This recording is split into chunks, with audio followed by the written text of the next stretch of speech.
To our lesson on factoring trinomials, where our leading coefficient is not equal to 1. So in this lesson, our learning target is to be able to factor quadratic trinomials where that leading coefficient is not 1. We already know how to factor quadratic trinomials when that leading coefficient is equal to 1. And just a quick review, we're always looking for factors of the product A and C that either add to B or they differ by B. So we've spent some time looking at those, and we're going to move on and make things just a little more difficult by choosing a coefficient that's not 1. So if A is not equal to 1, here's what we're going to do. First of all, if that leading coefficient is a prime number, we will go ahead and assign the first terms in the binomial factors. But if it's not a prime number, then we're going to just start out by listing the factors of A times C so that we can figure out which factors of that product add or differ by B, depending on what our problem says. And it's kind of like a puzzle. It's going to be difficult at first, but don't give up. It takes practice to recognize how to solve these and how to factor. So let's go ahead and jump in and give a couple of these a try. So here's a problem, and it says factor completely. We have 3x squared plus 13x plus 12. So we want factors of A times C, which is 36. Factors of 36. And we want factors of 36 that add to 13. Since this is a plus sign, we want the ones that add to 13. A is a prime number, so the only choices we have are 1 and 3 for our first terms. So we're going to have a 1x and a 3x. And then we want factors of 36 that add to 13. And the factors of 36 that add to 13 are 4 and 9. So I always start out by just listing all of the factors and then write what their sum is. So the one that adds to 13 is the pair that we want. So those are 4 and 9. Then we have to choose our products, okay, for our factors. Since we have a 1 and a 3 right here, we want the outside product. Let me just show you what I mean here. The outside product right here, that term is going to go ahead and either be 4 or 9. Well, we could choose either one, but when we look at the inside product, since we already have a 3 in that position, we don't want the 4 to go there. We want the 9 to go there. So hopefully that makes sense. So we're going to choose our outer product to be 4 and our inner product to be 9. So that gives our last terms a product of 12. We can always check our answer using FOIL. So let's just go ahead and do that. Let's take a look at what we have. If we use FOIL on this, our first terms give us 3x squared.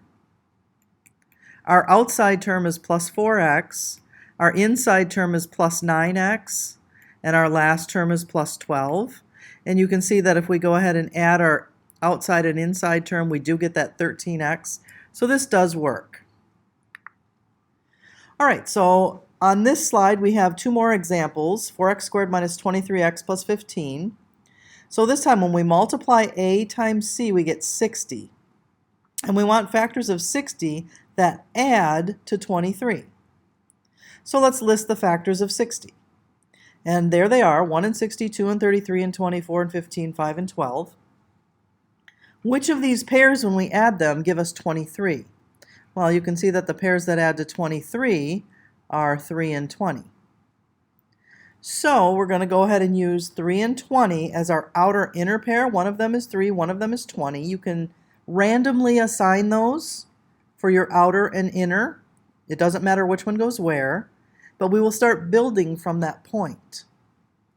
Okay, so since we have a product of 3 on the inside and 20 on the outside, our first terms are 4x squared. Now we don't know if it's going to be a 4 and a 1 or a 2 and a 2.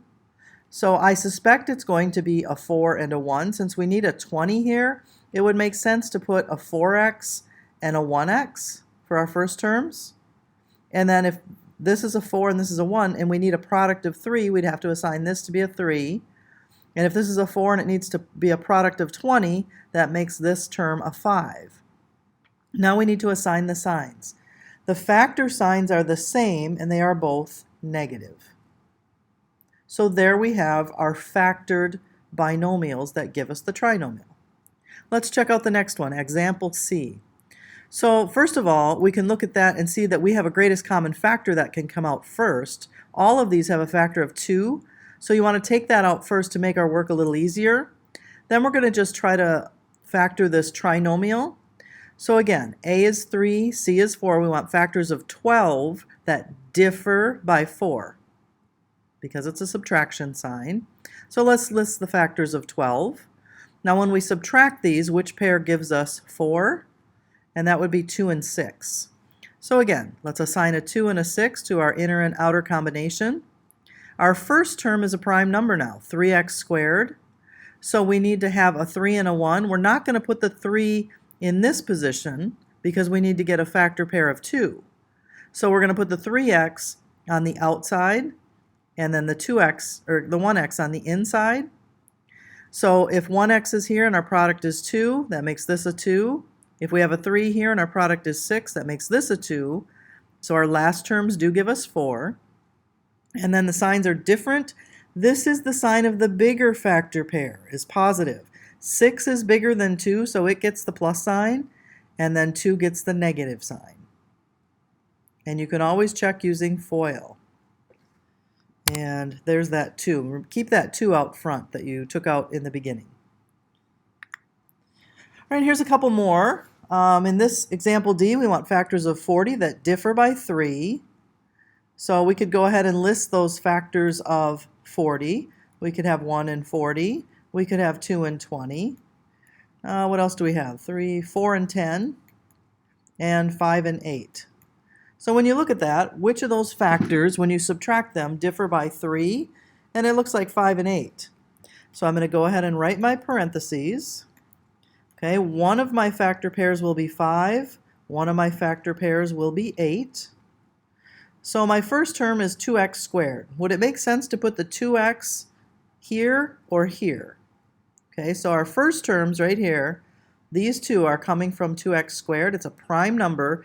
Well, if I put the 2 here, there's no way I'm going to get a 5 out of that product. So that's going to be a 1x, which makes this one the 2x. Well, if I have a 2x here and my product is 8, this has to be 4. And if this product has to be 5, I need a 5 right there. So now my last terms give me 20, which is what I wanted. I need, the signs are different. The bigger factor pair is subtraction. So 8 is bigger than 5, so the minus goes here and the plus goes there. An example E, we want factors of 4, right? 2 times 2 is 4, that add to 5. Now don't let all the variables mess you up. I'll show you how that works. We just have an added variable on the last term. So we're going to go through the same process. This one's pretty simple. Factors of 4 that add to 5 are 4 and 1. So let's use a different color. I'll use blue this time. So factors of 4 that add to 5. So we're going to do a 4 and a 1. So one of our factor pairs is 4, one of them is 1. So my only choices for my first terms here, first terms are 2x and x. If I need a factor pair of 4, I'm going to put the 2x here and the x here. If this product is 1, this has to be a 1. This product is 4, making this a 2. The signs are the same and they are both minus. So I'm going to put a minus and a minus. Now the only thing I have not taken care of is I need a y squared here, so I just need to attach a y at the end of both of my last terms. And that's where I get the xy term in the middle. So this would be a minus xy and a minus 4xy gives me a minus 5xy. So when you have a variable on the end, you just put it on your last terms. All right, this is our last slide. So letter F. First on this one, we need to reorder our terms so that they are in standard form before we factor this thing. So if we reorder this, we're going to put the squared term first, then the linear term, then the constant. So you want to do that first. Same thing on letter G. Yep, I did that for you. So here's the letter G standard form. Now, do we have common factors that we can take out first? Always look for those common factors to make your work easier.